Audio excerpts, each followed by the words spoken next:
Shalom, selamat pagi. Seberapa kita yang ada, kita bersyukur Tuhan masih mengasihi kita. Tuhan masih memberikan waktu buat kita bersama-sama untuk memuji, memuliakan nama Tuhan. Kalau kita mengingat betapa Tuhan menyerahkan seluruh kasih-Nya kepada kita, sehingga Dia mengorbankan anaknya yang tunggal, Tuhan kita Yesus Kristus, untuk disalib bagi kita manusia yang berdosa. Kita akan datang kepada Tuhan, kita bersaat teduh. Sudahkah kita layak di hadapan Tuhan? Sudahkah kita membereskan setiap dosa kita kepada Tuhan? Saya undang untuk kita bangkit berdiri, kita mengingat di atas kayu salib Tuhan kita Yesus Kristus mati terkutuk bagi kita manusia yang berdosa. Kita katakan pada salib itu tercurah darahnya. Pada satu bukit yang jauh dari sini kita lihat sepotong kayu kasih.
seringkali tidak layak di hadapannya.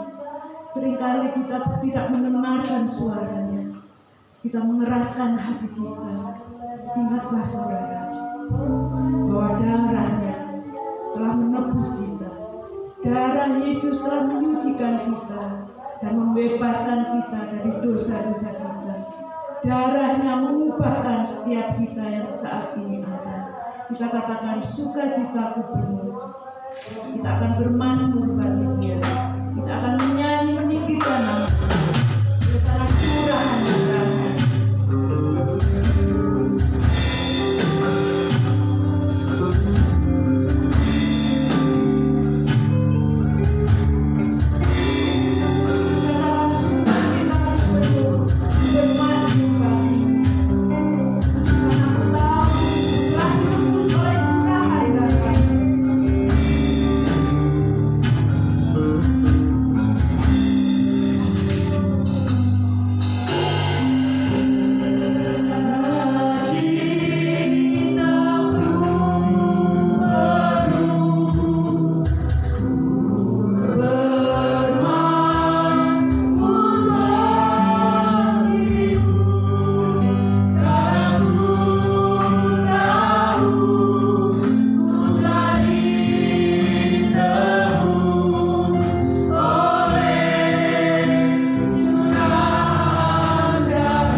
ibadah kami pagi hari ini ya Tuhan, dari awal, pertengahan hingga pada akhirnya hanya ke dalam tangan-Mu Tuhan. Kiranya Roh Kudus-Mu mengurapi kami, melayakkan kami Tuhan, sehingga kami menerima berkat yang daripada surgawi. Bapa di dalam surga, kami juga berdoa buat teman-teman kami yang masih ada di dalam perjalanan. Kiranya Tuhan tutup bungkus mereka, hantar mereka Tuhan sampai di tempat ini dengan selamat, tidak kurang suatu apapun, dan sukacita ada di dalam setiap hati mereka ya Tuhan. Kami juga berdoa Tuhan buat anak-anak-Mu yang saat ini mulai undur, mulai bermalas-malasan Tuhan. Kami bersatu hati di dalam nama Tuhan Yesus. Lawatan-Mu atas mereka, beri roh mereka Tuhan untuk rindu senantiasa bersekutu bersama, memuji memuliakan nama-Mu ya Tuhan. Memberkati mereka semua ya Tuhan. Dan Tuhan juga menjamah setiap anak-anak-Mu yang saat ini mulai lemah di dalam tubuhnya Tuhan. Kiranya di dalam nama Tuhan Yesus, darah-Mu menyembuhkannya Tuhan. Tangan kuasa-Mu menjamah sehingga mereka menjadi sembuh. Mereka juga boleh bersama-sama kembali memuji memuliakan nama-Mu di tempat ini. Sungguh kami mengucap syukur Tuhan buat tempat di mana kami boleh bersekutu bersama. Kiranya Tuhan Kau memberkati kursi-kursi yang kosong ini Tuhan. Kau akan memberikan jiwa-jiwa yang baru boleh menempati, boleh memenuhi tempat ini. Di dalam nama Tuhan Yesus, itulah iman kami Tuhan. Kami percaya Kau akan memakai setiap kami yang ada menjadi alat bagi kemuliaan nama Tuhan. Itulah kerinduan kami Tuhan, dan kami menyerahkan ibadah kami pada saat ini Tuhan hanya di dalam nama Tuhan Yesus. Kami sudah berdoa dan mengucap syukur. Haleluya. Amin. Silakan duduk saudara. Kita bersyukur kita menjadi kekasih Tuhan. Kita ditebus dan kita menjadi anak-anak. Kita katakan Yesus kekasih jiwaku. Dan kita sungguh percaya pada kasih pada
bercemberut muka kita.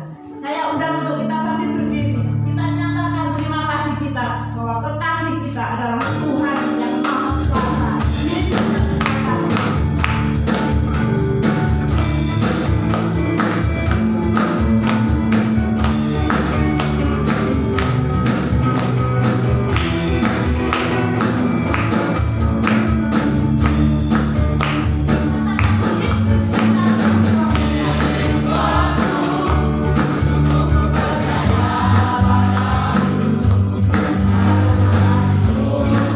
Para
pekerjaan Tuhan di tempat ini, tetapi terlebih dahulu dengan kasih Kristus Bapak Eko akan berdoa.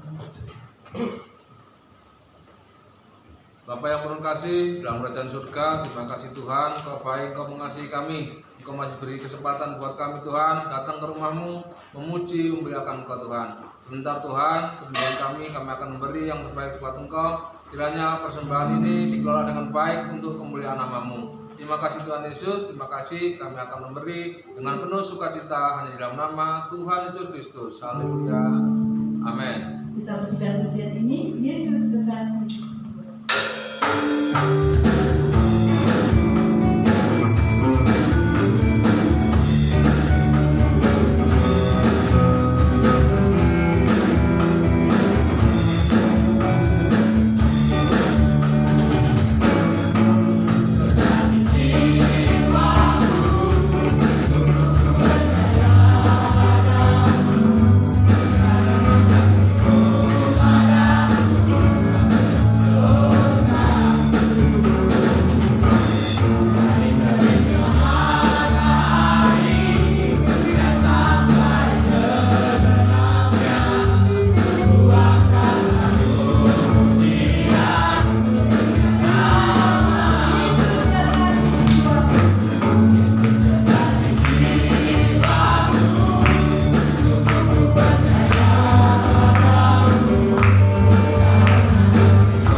Seringkali kita mengeraskan hati kita tidak mendengarkan suara Tuhan, dan seringkali bahwa doa-doa kita seolah tidak terjawab. Tetapi Tuhan tahu yang tepat bagi kita, Tuhan tahu yang terbaik bagi kita. Kita akan menyatakan bahwa Tuhan kita adalah Tuhan yang menolong, Tuhan yang menguatkan kita. Dan meskipun Tuhan tidak menolong, meskipun duri dalam daging kita tetap memilih untuk percaya dan mengucap syukur kepada Tuhan.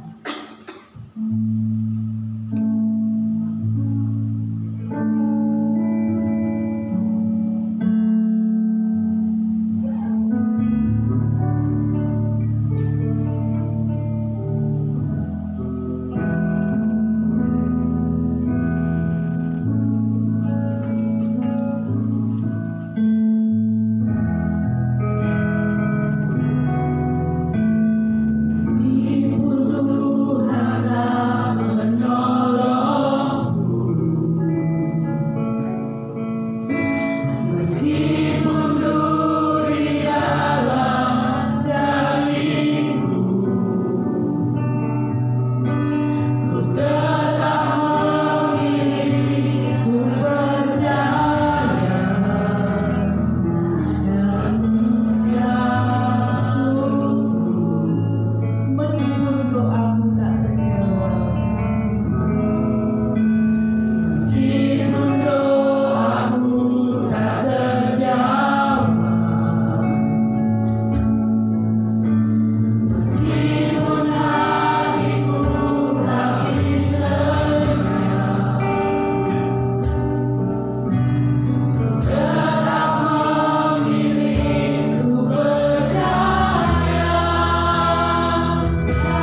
Dia yang telah menguatkan hati kita sehingga kita ada saat ini.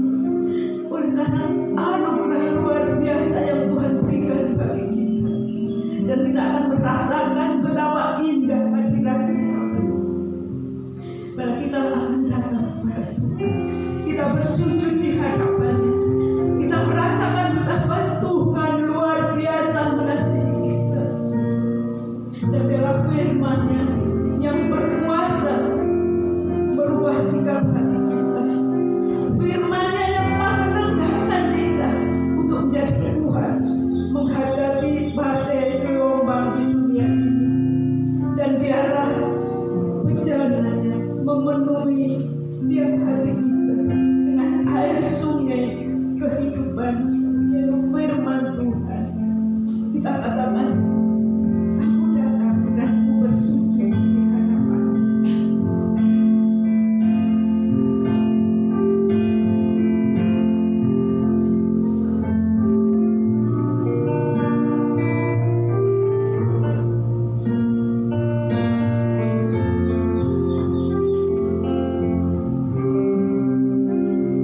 Katakan, aku datang dan aku bersujud.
kebenaran firman-Mu, fokuskan pikiran kami, hati kami. Kami akan mendengarkan firman-Mu. Dalam nama Tuhan Yesus, haleluya, amin.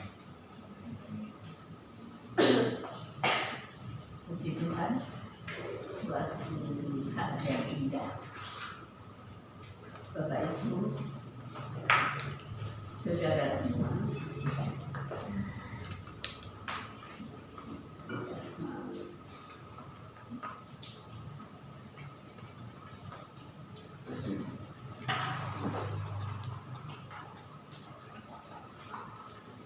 pagi ini di dalam puji-pujian kita telah masuk dalam mengucap syukur, dan saya tahu Tuhan ada di tengah kita dalam ucapan syukur. Pagi ini juga firman Allah akan berbicara kepada kita. Kita akan mengucap syukur, tapi yang terutama adalah ucapan syukur untuk salibnya. Mengucap syukur adalah faktor yang paling kuat untuk membuat seseorang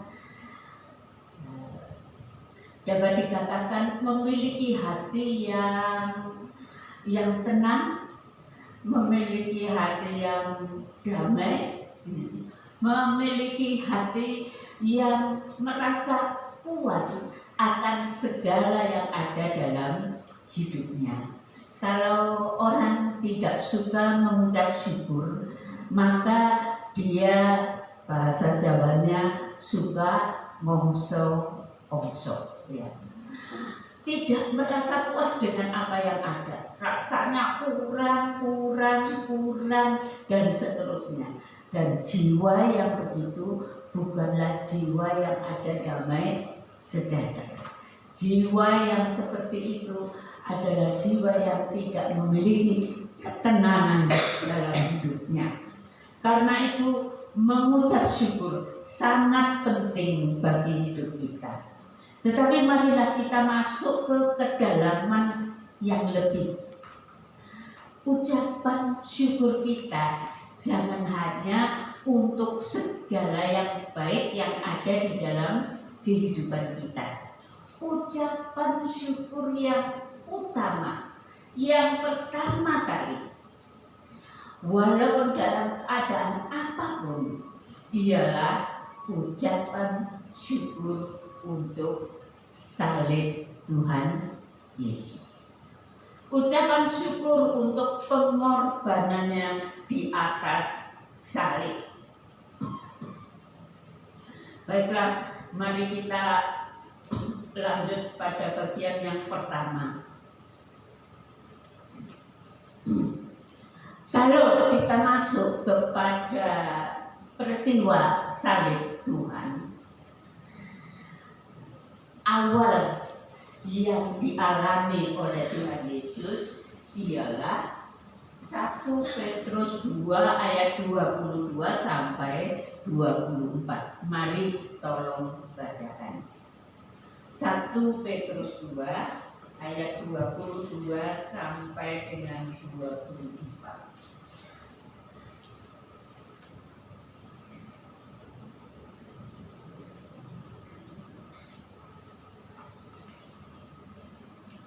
Ya, mari bacakan.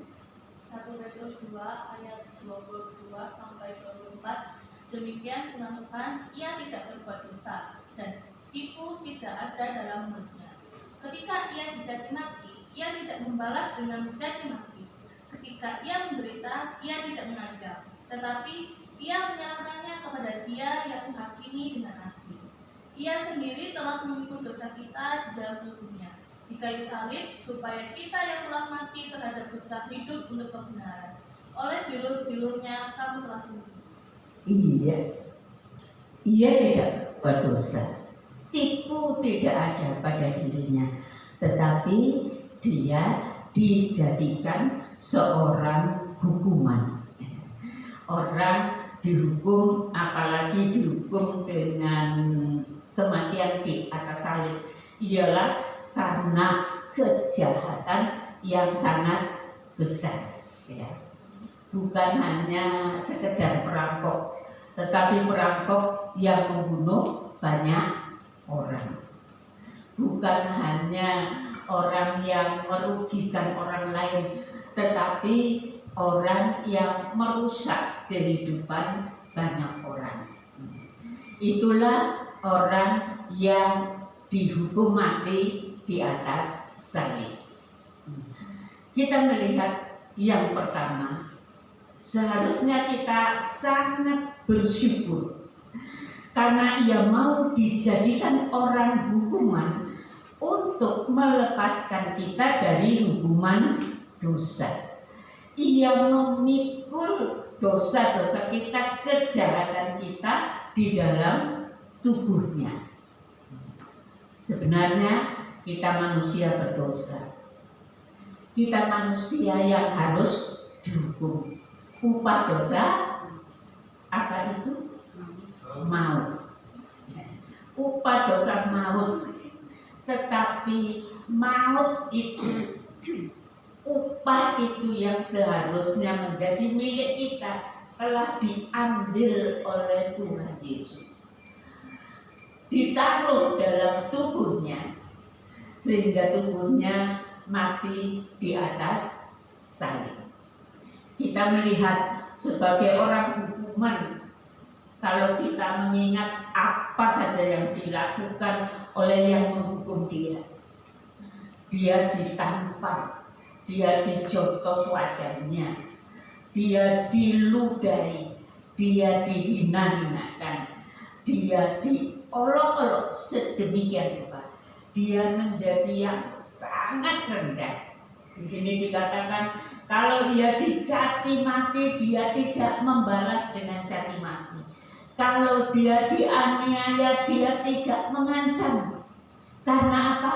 Karena dia mau menanggung hukuman dosa kita. Ya. Sekarang kalau kita mengucap syukur untuk segala sesuatu yang baik yang kita terima, untuk segala kehidupan kita yang menyenangkan, itu akan membuat seorang tenang. Tetapi mengucap syukur untuk salib Kristus akan membuat seorang kokoh mengasihi Tuhan. Kehidupan rohani saudara dan saya akan menjadi kokoh, kuat kalau kita selalu mengucap syukur untuk pengorbanan Kristus di atas salib. Coba pada saat engkau digosipkan atau dicaci maki, diolok, direndahkan, kalau engkau mengingat dan mengucap syukur bahwa Tuhan Yesus telah melakukan, menerima semua itu karena kasih-Nya kepada kita. Kalau kita mengingat pengorbanan Kristus yang begitu luar biasa, saat kita dicaci maki, kita tidak akan membalas. Saat kita direndahkan, kita tidak akan mencari hal untuk menunjukkan, loh ini aku loh. Direndahkan apapun, tidak satu kata keluar dari Tuhan Yesus. Tidak satu kata keluar untuk membela dirinya atau menyatakan siapa dirinya. Apalagi kalau kata yang keluar itu kata yang marah, tentu semua orang yang ada di sana akan mati karena dia Tuhan, tetapi dia tidak melakukannya. Pernahkah saudara disakiti oleh orang lain? Pernahkah saudara dihina? Pernahkah saudara direndahkan? Pada saat-saat yang seperti itu, yang harus saudara dan saya ingat apa? Tuhan Yesus telah mengalami itu untuk saya, supaya saya tidak masuk hukuman kekal. Dan sebagaimana Tuhan Yesus diapakan pun, ya, dia seperti di dalam kitab Nabi Yesaya, dia seperti domba telu di hadapan orang yang menggunting bulunya. Pemeliharaan domba pada masa itu memang sesuatu yang tidak diambil dagingnya saja, dagingnya diambil, tetapi bulu-bulunya itu sesuatu yang berharga, menjadi pakaian. Seperti pada masa sekarang ini ada berbagai bahan yang bisa dipakai, dan pakaian yang paling hangat untuk daerah dingin pada waktu itu adalah kain bulu domba. Dan apa yang dikatakan oleh Nabi Yesaya saat dia, ya, domba-domba itu kalau diguntingi bulunya tidak diam saja, pasti kedengaran suara bek-beknya sampai ke tempat yang jauh, karena diguntingi bulu dombanya itu sakit. Tetapi di atas salib sana waktu ia disakiti, dia seperti domba yang telu, domba yang bisu. Ya sebenarnya bukan domba yang bisu, tetapi ia membuat dirinya seperti domba yang telu, hanya karena dia mengasihi kita. Nah, mari kita belajar di dalam kehidupan sehari-hari kita. Pada saat kita menyembah Dia, jangan lupa mengucap syukur untuk pengorbanan Tuhan Yesus di atas salib. Mari kita hayati bahwa yang penting, Ia telah menjadi orang hukuman untuk melepaskan saya dari hukuman maut. Sesuatu yang luar biasa. Mari kita lanjutkan, kita baca Yesaya 53 ayat 5 sampai 7.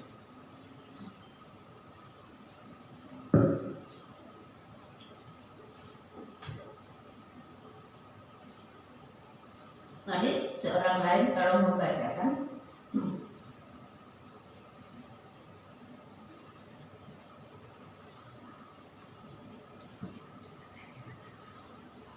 Yesaya 53 ayat yang ke-5 sampai yang ke-7.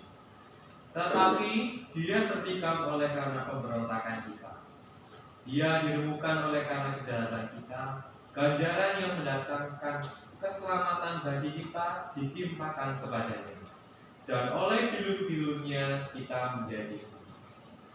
Kita sekalian sesat seperti domba, masing-masing kita mengambil jalannya sendiri. Tetapi Tuhan telah menimpakan kepadanya kejahatan kita sekalian. Dia dianiaya, tetapi dia membiarkan diri ditindas dan tidak membuka mulutnya seperti anak domba yang dibawa ke pembantaian. Seperti induk domba yang teluh di depan orang-orang yang menggunting bulunya, ia tidak membuka mulut. Ya. Apa yang kita katakan atau kita bicarakan hari ini, dia dianiaya, tetapi dia membiarkan dirinya ditindas. Dia tidak membuka mulutnya, seperti anak domba yang dibawa ke pembantaian, seperti induk domba yang teluh di depan orang yang menggunting bulunya. Ia tidak membuka mulutnya. Sesuatu yang ajaib. Ayat-ayat ini telah dituliskan, disampaikan oleh Nabi Yesaya 700 tahun sebelum Kristus datang ke dunia. Apa yang dikatakan oleh firman Allah itu digenapi oleh Tuhan Yesus pada saat Ia disalibkan. Mari kita melihat hal yang begitu. Dia tertikam oleh karena pemberontakan kita. Dia diremukkan oleh karena kejahatan kita. Kita lihat di sana. Ganjaran yang mendatangkan keselamatan bagi kita ditimpakan kepadanya. Ganjaran itu bukan ganjaran sesuatu yang yang menyenangkan, yang enak. Ganjaran yang di sini dimaksudkan hukuman ditimpakan kepada dia. Itu sebabnya saat kita ada perjamuan kudus, kita mengingat roti yang dipecah-pecah adalah gambaran tubuh Tuhan yang dihancurkan karena kita.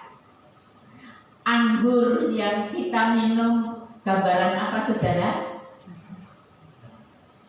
Darahnya yang dicurahkan bagi keselamatan jiwa kita. Dan satu hal yang lain, dia tidak hanya menyelamatkan kita, memberikan hidup kekal kepada kita, tetapi kalau saudara di sini ada yang sedang sakit, saudara di sini merasa tubuhnya agak tidak enak dan lain sebagainya, kita mengingat bilur-bilurnya menyembuhkan kita. Untuk menyembuhkan kita, dia rela diapakan, saudara? Disesak mengerikan. Dia membayar harga kesembuhan kita dengan disesak mengerikan yang sangat sakit. Bilur-bilurnya yang sebegitu banyak atas tubuhnya karena disesak, itulah yang menyembuhkan sakit penyakit kita. Kita bersyukur setiap kali kita sakit, kita ingat apa? Bilur-bilurnya menyembuhkan saya. Setiap kali orang yang lebih dewasa, keadaan tubuhnya, atau lebih tua, keadaan tubuhnya berbeda dengan yang muda.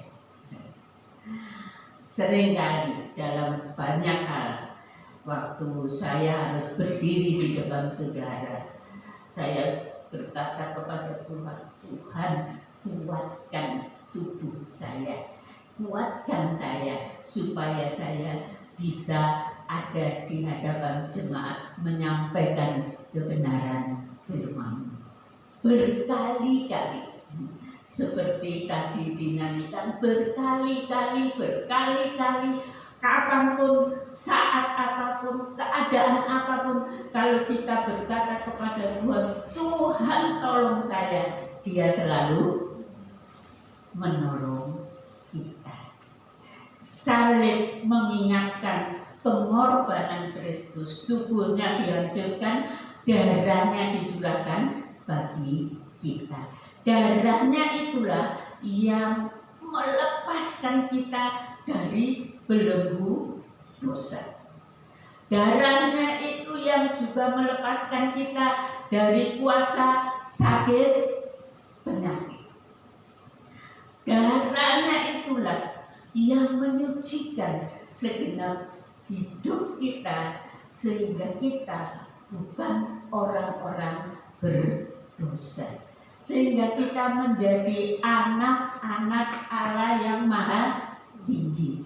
Kita menjadi orang-orang kudus. Kita warga kerajaan. Warga kerajaan. Kerajaan mana, saudara? Kerajaan Allah atau kerajaan surga.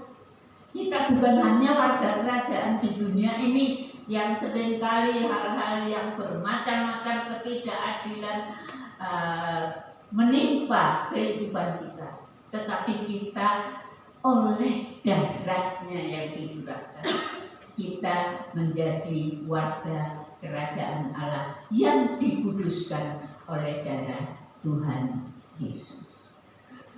Bayangkan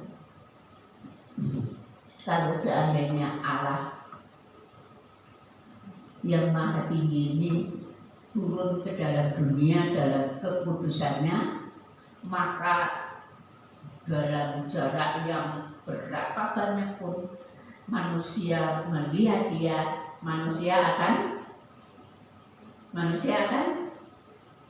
mati. Manusia akan mati karena dia maha kudus. Tetapi dia telah mencurahkan darahnya untuk menguduskan kita, sehingga seandainya Allah dalam keberadaannya datang kepadamu, kalau hidupmu di dalam Tuhan, hidupmu sungguh-sungguh, maka engkau tidak akan mati. Karena apa? Darah Yesus. Dan sebenarnya berbagai sakit penyakit, berbagai keadaan yang negatif, berbagai macam hal-hal yang merusak kehidupan manusia, bencana alam dan lain sebagainya, pusatnya bukan dari dia, tetapi dari kuasa kegelapan. Dan oleh darahnya yang menghapus segala dosa kita menjadi seorang yang diangkat menang menaklukkan kuasa kegelapan. Kalau orang dunia ini begitu takut dengan setan, begitu berusaha menyembah setan, begitu segala sesuatu tentang setan itu sesuatu yang luar biasa. Kalau kita oleh darah Tuhan Yesus, maka kuasa setan dapat kita taklukkan.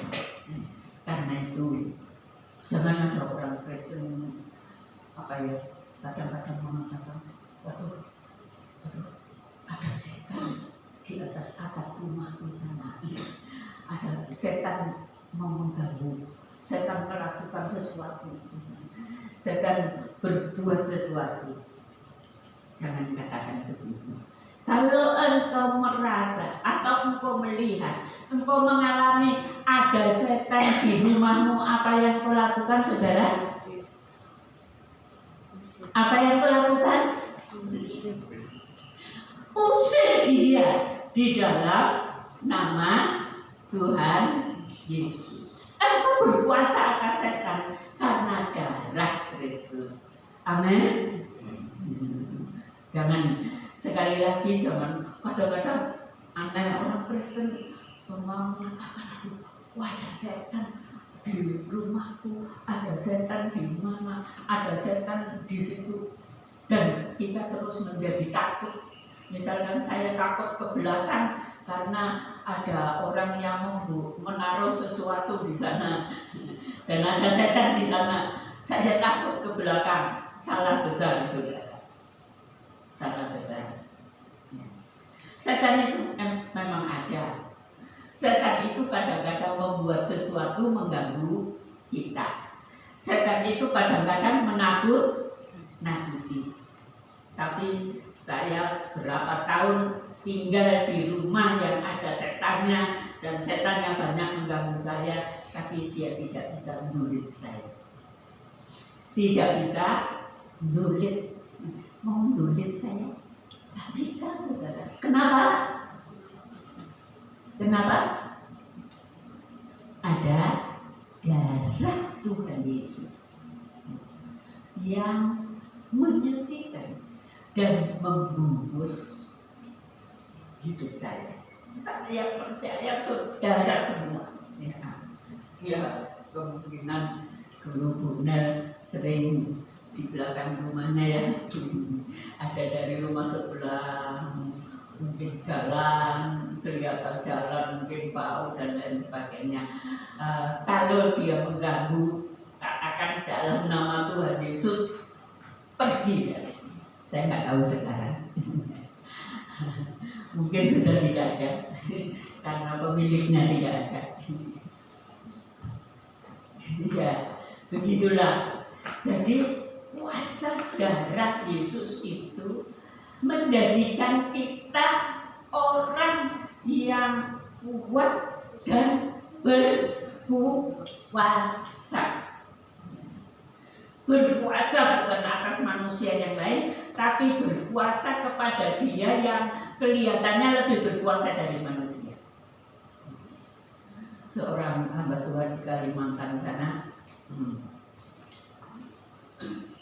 itu zaman masa yang lalu ya, di Kalimantan, karena sebelum Kalimantan itu menjadi kota, dia orang yang merintis di daerah Kalimantan Tengah sana, dan di sana itu penuh dengan segala yang bersifat magic, penuh dengan segala yang bersifat magic. Seorang pastor sedang berkhotbah, lalu di sana ada ibu-ibu tua mengapakan ya, ibu-ibu tua ya seperti saya, ibu-ibu tua ya.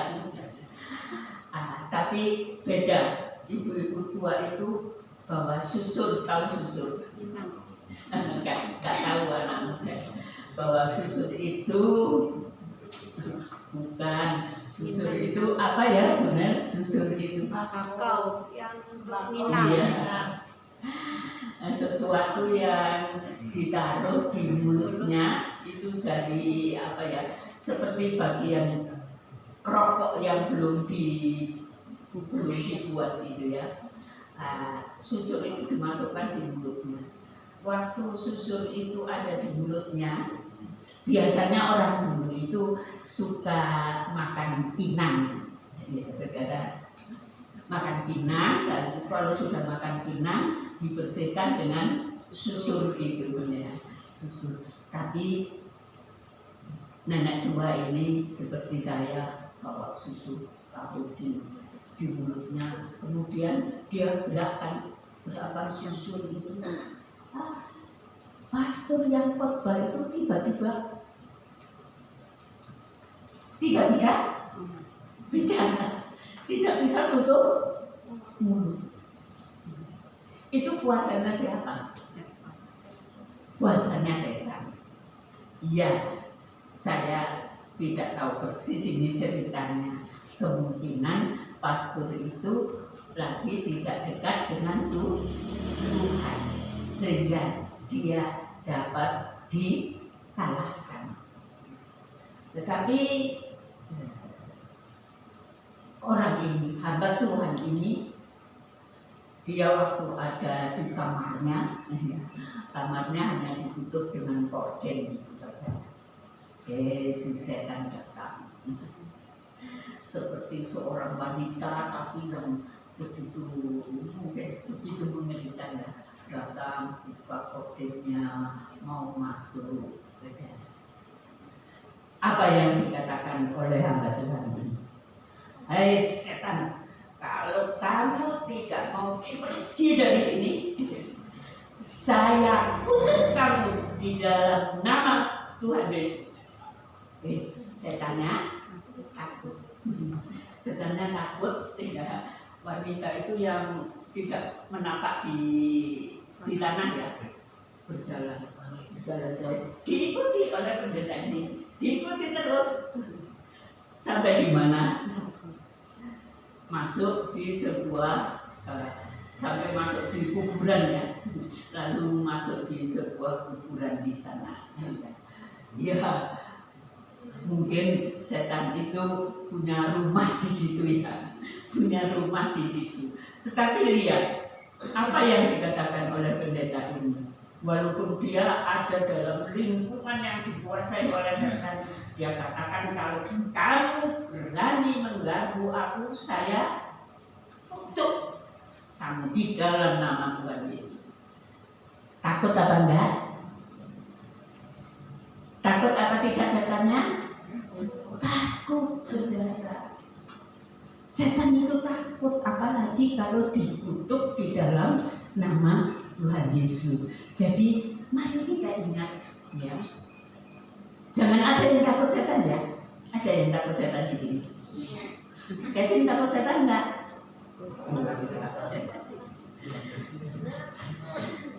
Jangan ada yang takut setan. Kalau setan datang mengganggumu, usir di dalam nama Tuhan Yesus.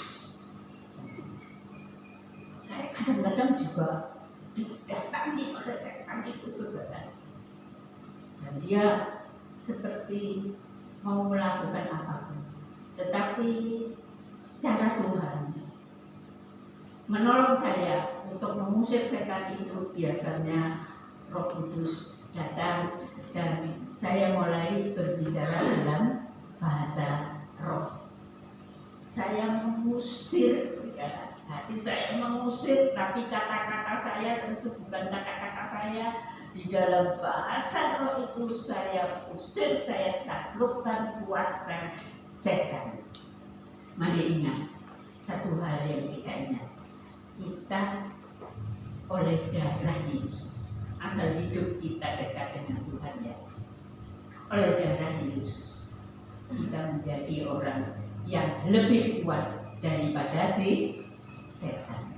Tapi kadang-kadang orang yang hidupnya tidak mendekat kepada Tuhan, dia tidak menaklukkan setan, tetapi bahkan dia ditipu oleh setan untuk hal-hal yang membawa dia jatuh.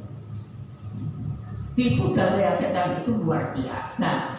Kita ingat Hawa ditipu dengan kesombongan. Kita bisa ditipu dengan segala sesuatu yang kelihatan indah di dalam dunia ini. Kita ditipu dengan kemarahan, sakit hati. Ada enggak di sini kalau sakit hati? Umpamanya Kesha sakit hati sama Christine, seandainya. Lalu Kesha, wis laopo nang kaum muda, ono Christine itu. Kamu sedang diapakan, Kesha?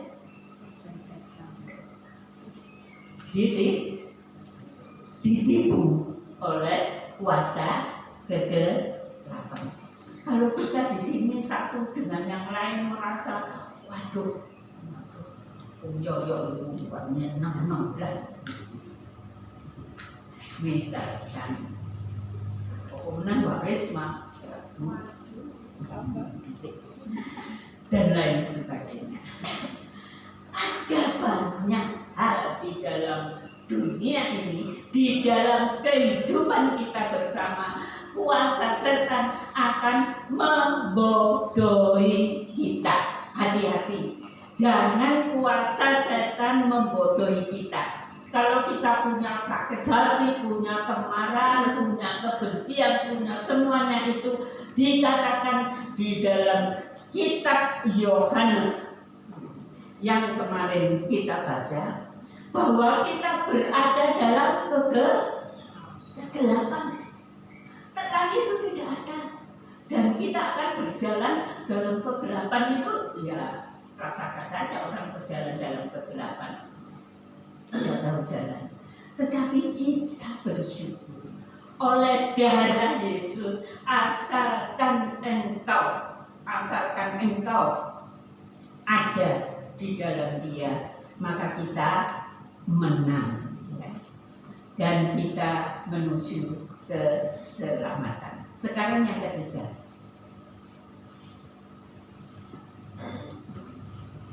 waktu dia disalibkan, ada dia menyebutkan kata-kata yang cukup keras. Dia bilang, Eli, Eli, lama sabachthani. Apa Apa itu saudara? Apa itu? Kata itu artinya masa depan. Apa itu artinya?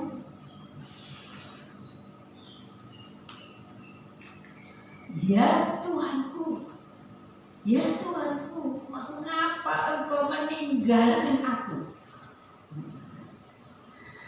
Mengapa Engkau meninggalkan aku?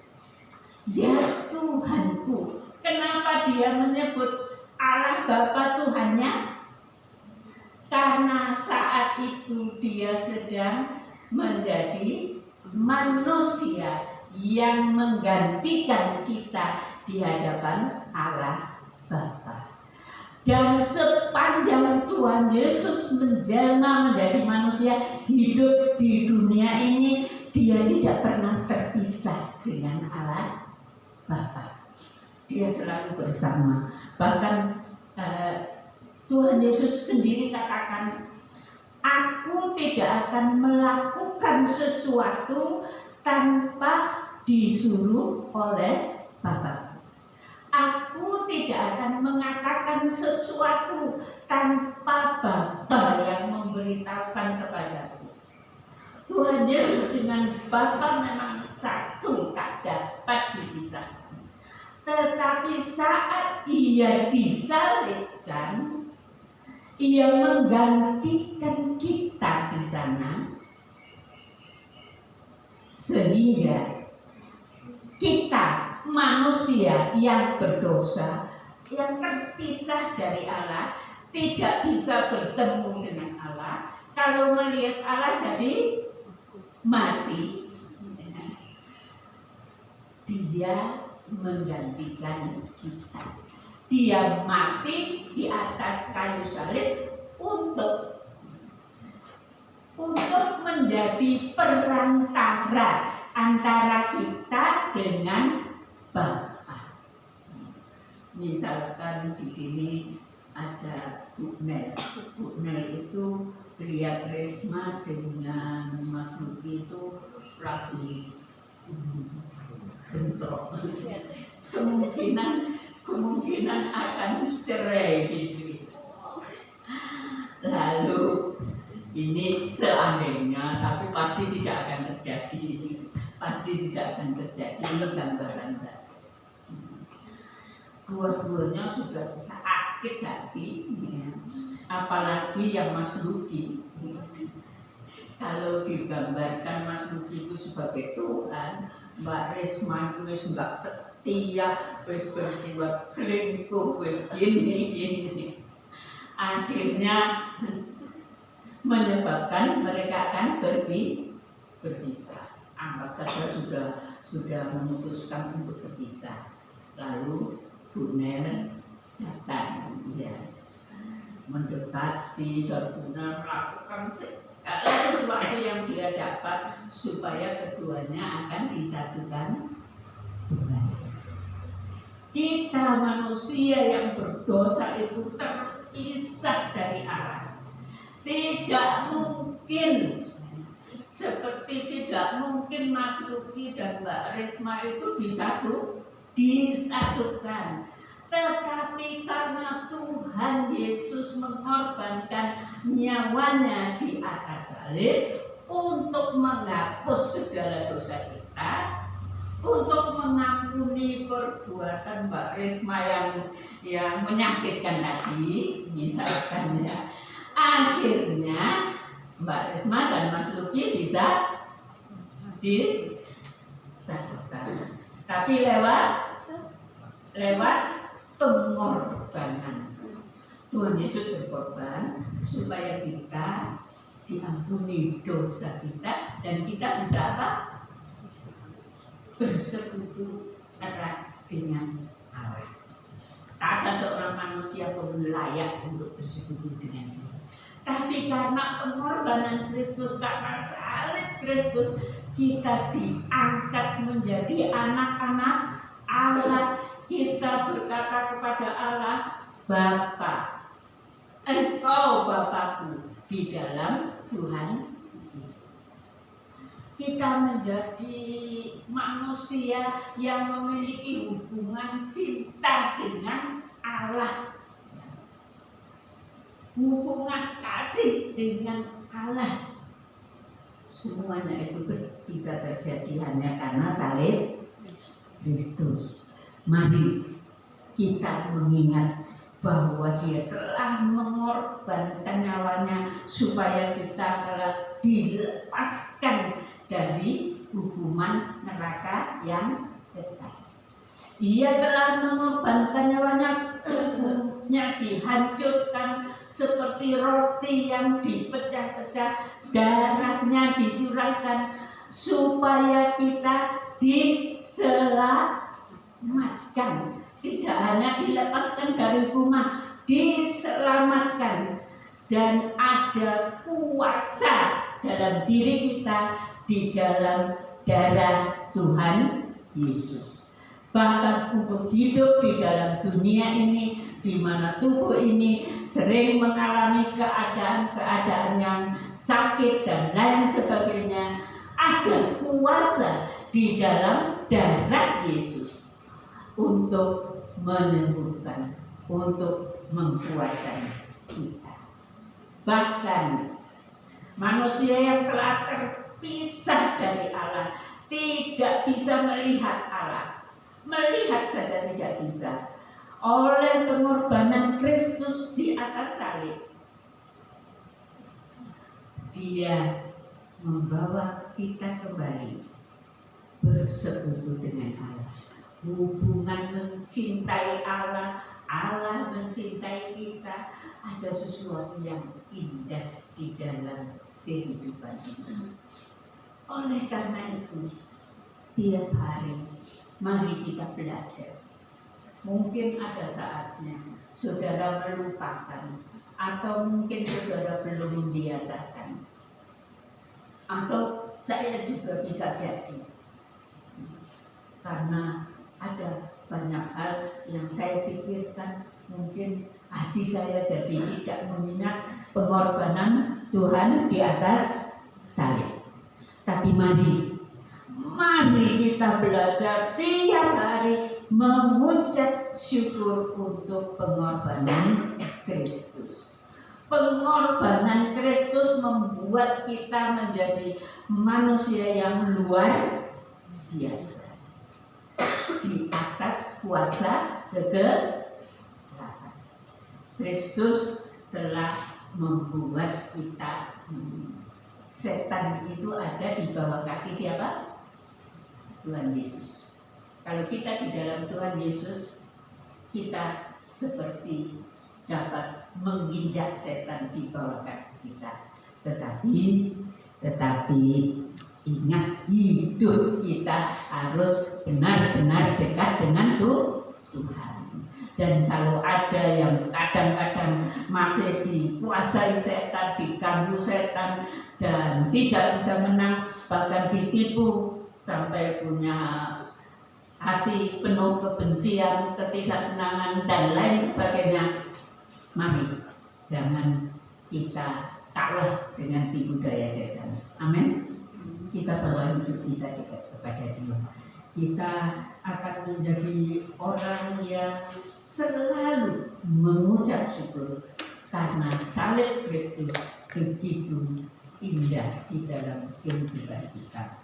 Mari kita berdiri bersama-sama, kita nyanyikan itu, betapa besar kasih-Mu Allahku, Kau berikan Yesus anak-Mu.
Haleluya.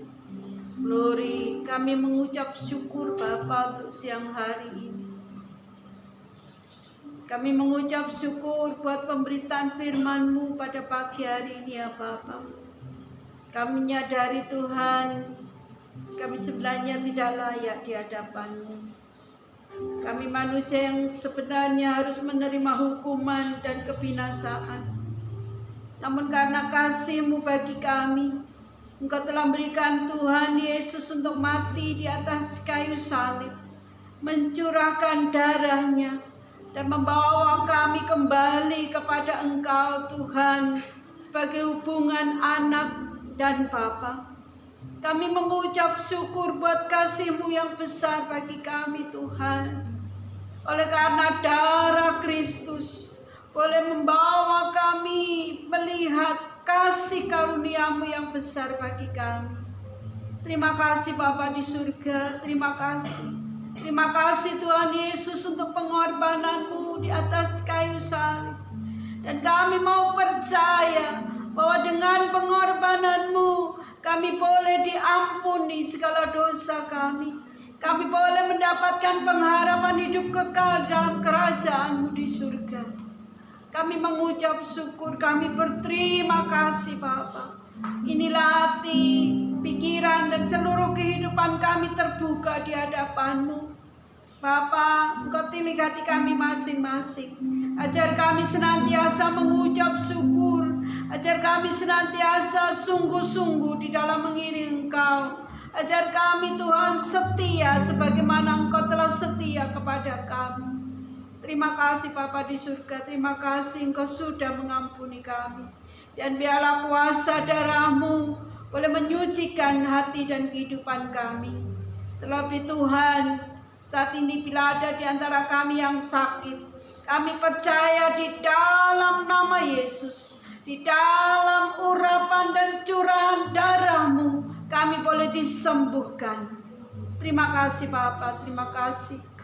Biarlah pada pagi hari ini Tuhan, bila mana sebentar kami akan menerima perjamuan kudus-Mu, kami boleh menerima roti sebagai tubuh-Mu yang telah disesah untuk menggantikan kami ya Tuhan.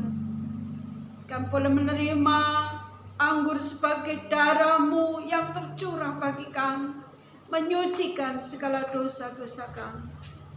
Kami mengucap syukur Bapa.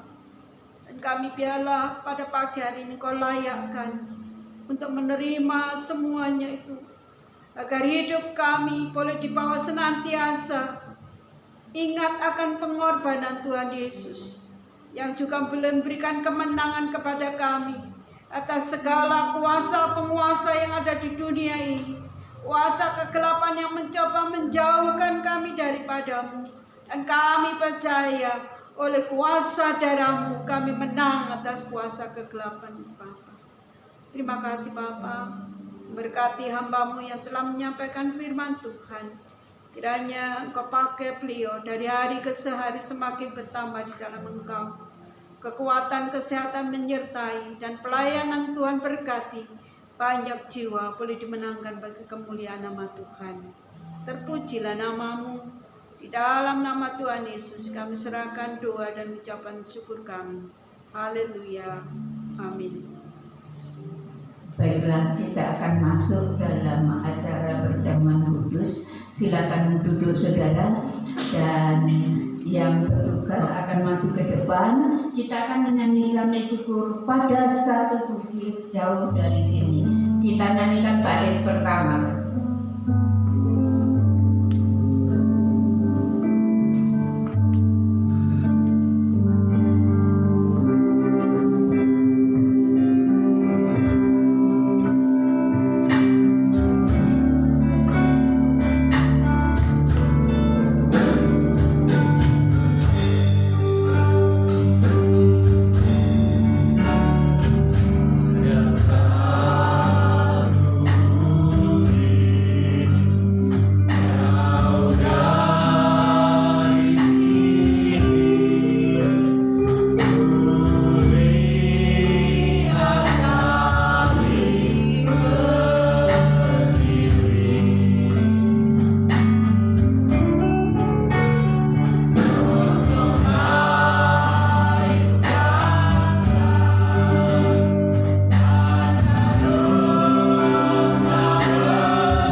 akan membacakan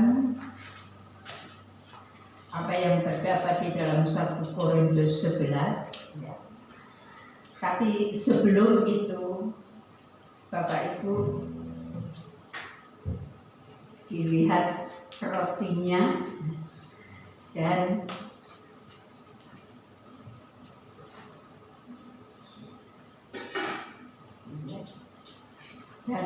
coba dibaca ayat yang ada di sana.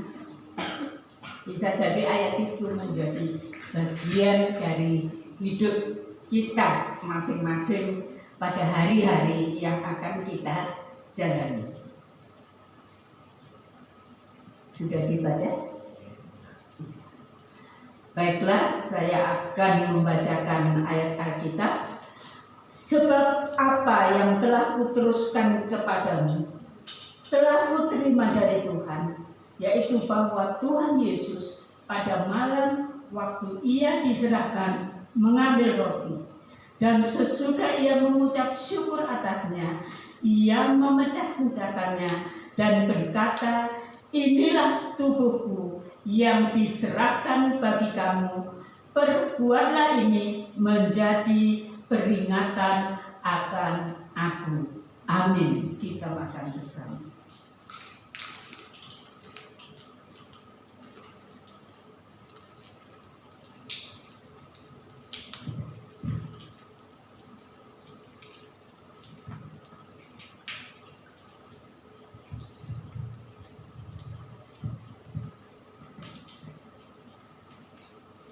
Kita angkat tangan, kita angkat cawan kita, dan saya akan membacakan ayatnya. Demikian juga ia mengambil cawan sesudah makan, ia berkata, cawan ini adalah perjanjian baru yang dimateraikan oleh darahku. Perbuatlah ini setiap kali kamu meminumnya menjadi peringatan akan aku. Amin. Kita minum bersama.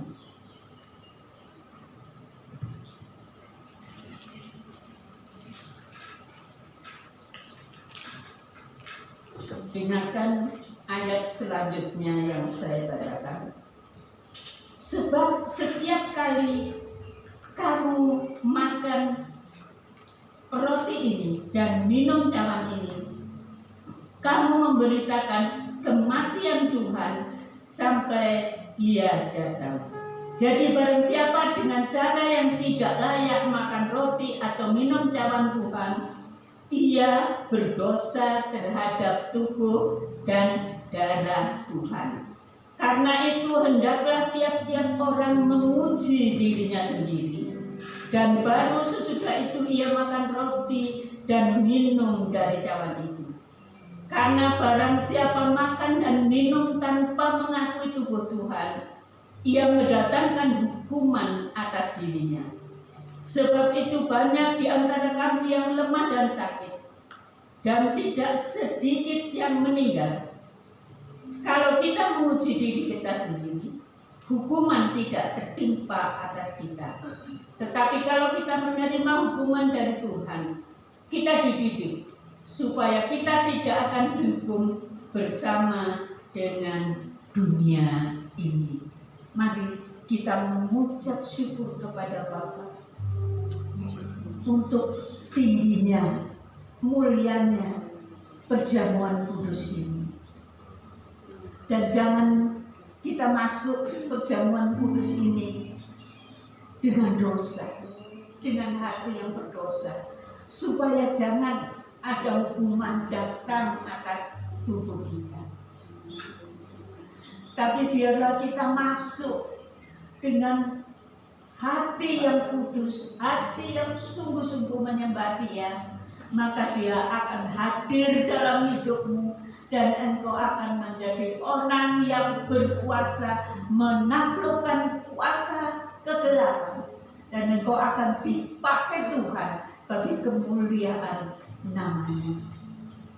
Mari kita nyanyikan itu hanya kurnya saja. Ku sembah kau, ku sembah kau.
Tetapi lebih dulu berikan hatimu kepadanya.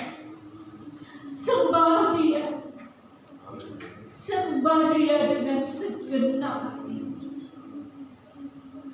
Tuhan mengatakan bahwa ada di antara kita yang belum sungguh-sungguh menyembah dia. Saudara, dia tahu hatimu. Dia tahu hidupmu. Jangan engkau membawa hidupmu pada kegelapan. Dia mau kita masuk dalam terangnya yang ajaib. Dia ada di sini. Dia yang memberikan dirinya disalibkan ada di sini. Dan melihat setiap hatimu. Apakah engkau menyembah dia dengan sungguh-sungguh? Jangan abaikan kasih-Mu. Jangan abaikan anugerah. Jangan menganggap remeh kehadirannya. Dia ada di sini untuk hadir dalam hatimu, untuk hidup dalam hidupmu. Anugerah yang sangat besar. Sekali lagi dia mengatakan, jangan remehkan anugerahnya yang besar. Jangan remehkan kasih karunia-Nya yang besar. Supaya engkau tidak akan jatuh. Supaya engkau selalu kuat dan bersungguh-sungguh di dalam Dia. Mari kita bawa hati kita menyembah Dia, berdoa dan sembah Dia.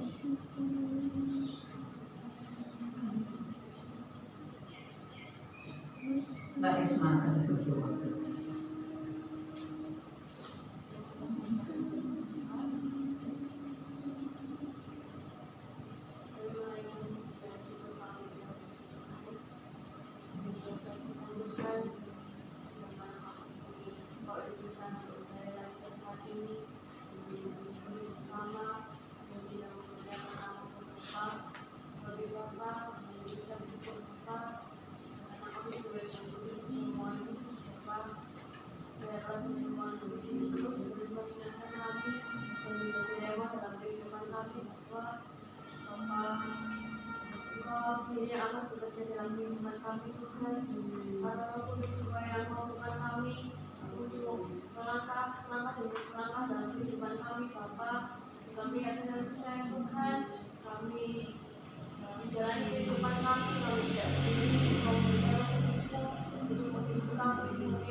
Engkau layakkan Tuhan untuk datang kepadamu, menyembah dan memuliakan nama-Mu Bapa. Saat ini Tuhan, kami menyerahkan setiap hati yang ada Bapa. Kami mengucap syukur Tuhan, Engkau yang boleh memampukan kami untuk terus rendah hati di hadapan-Mu Bapa, untuk menyerahkan hidup kami ke dalam tangan kuasa-Mu Bapa, karena kami tahu bahwa kehidupan kami bukan lagi milik kami Tuhan. Engkau telah membayar kami dengan lunas dengan darah-Mu yang begitu mahal, sehingga segala sesuatu yang kami lakukan Tuhan hanya untuk kemuliaan nama-Mu Bapa, dan kami hanya bisa menyembah dan memuliakan nama-Mu Tuhan.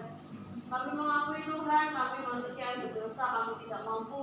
Maka dari itu Tuhan, kami perlu Engkau dalam kehidupan kami Bapa, untuk terus boleh memegang tangan kami Tuhan dalam setiap tempat kehidupan kami, sampai Engkau memanggil kami kembali ke rumah-Mu. Terima kasih Bapa, terima kasih Yesus. Kami menyerahkan setiap pergumulan kami ke dalam tangan kasih Bapa. Dan Engkau sendiri yang memberi jalan keluar ya Tuhan.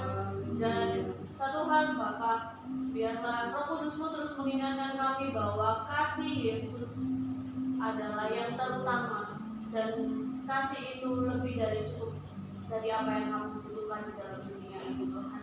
Sehingga kasih-Mu Tuhan boleh terus mengingatkan kami untuk kami terus boleh mengasihi bersama kami dan mengasihi Engkau, karena Engkau terlebih dahulu mengasihi kami Bapa.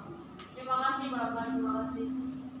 Menyerahkan kehidupan kami selanjutnya ke dalam tangan kuasa Tuhan. Biarlah semuanya boleh terjadi sesuai dengan kehendak Tuhan. Hanya di dalam nama Tuhan Yesus Kristus kami berdoa. Amin. Mari angkat tangan Bapak Ibu Saudara sekalian. Bapak Ibu Saudara yang saya kasihi, marilah kita pulang dengan segala berkat surga dari Bapa surga. Dan marilah kita pulang dengan kasih karunia anugerah Tuhan kita Yesus Kristus.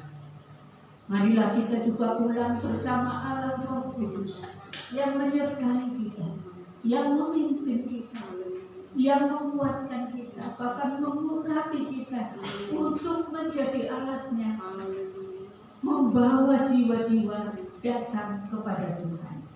Biarlah kita pulang bersama dengan Roh Kudus dari hari ini sampai Maranatha Tuhan datang yang kedua kali. Di dalam nama Tuhan Yesus, saudara yang percaya katakan amin. Silakan duduk, Tuhan memberkati.